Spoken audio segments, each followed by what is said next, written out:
trauma. See it not as an obstacle, but actually as something that shows up. This is the feeling that needs to be adopted into it now. I'm able to see it not as an obstacle, but actually as something that shows up. This is the feeling that needs to be adopted.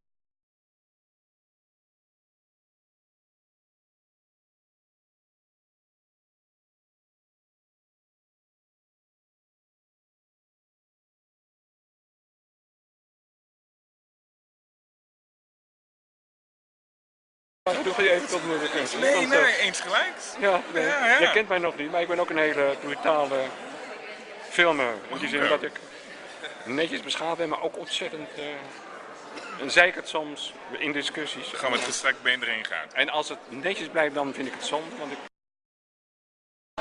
Want altijd, zeg maar als je Skype, dan heb je de camera hier zitten, mijn ogen hier. Dus je kan elkaar nooit recht in de ogen kijken. Nee, precies. En daar zijn we mee gaan spelen en daarom hebben we dus nu een installatie gemaakt met de televisies waarbij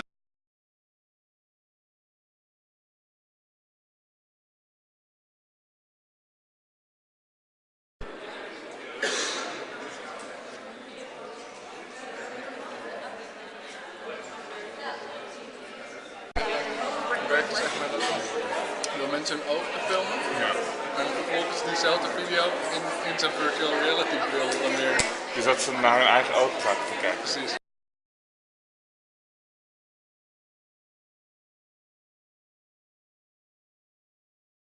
Network of support. A choice. I was very intimidated and sort of quiet at school. I was, I think, overwhelmed. You know, there to take care of you. Because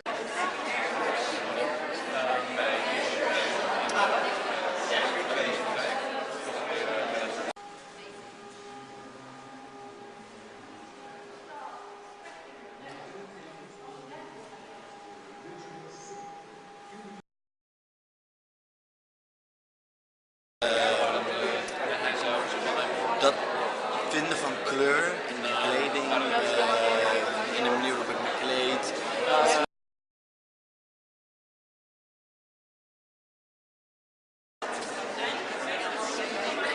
Makes you different from the majority. That's what makes it special.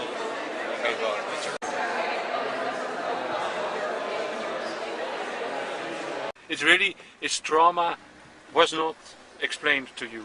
But many persons have a trauma, like some content. No? Really? Yeah. Yeah, me too. Your trauma is the Korean trauma War. because my Yeah. dad is dead at my middle school time. Yeah. Because I have a trauma at die. I'm worried about die my mother.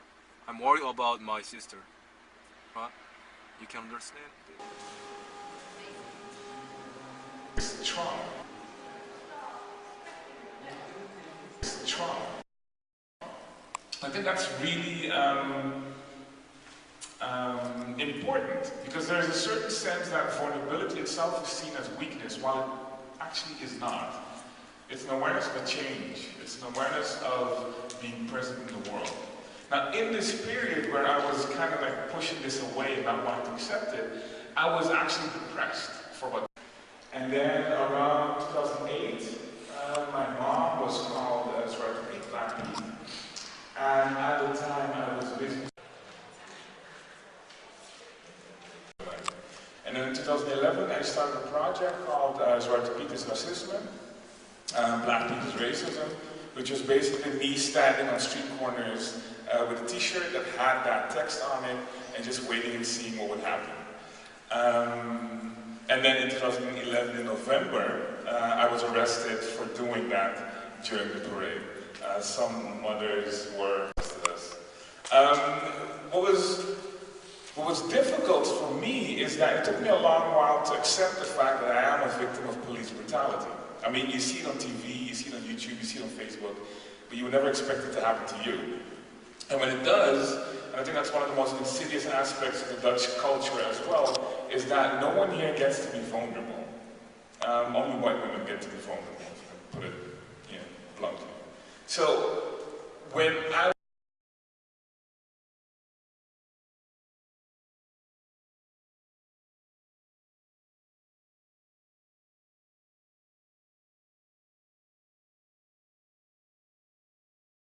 fact that every single day I get hate mail.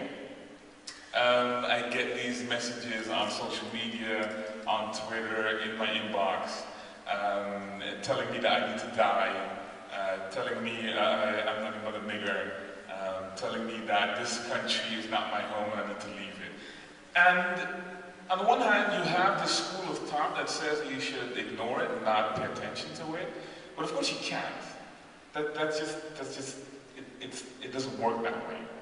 So it took me a while as well to be able to deal with that aspect of that trauma.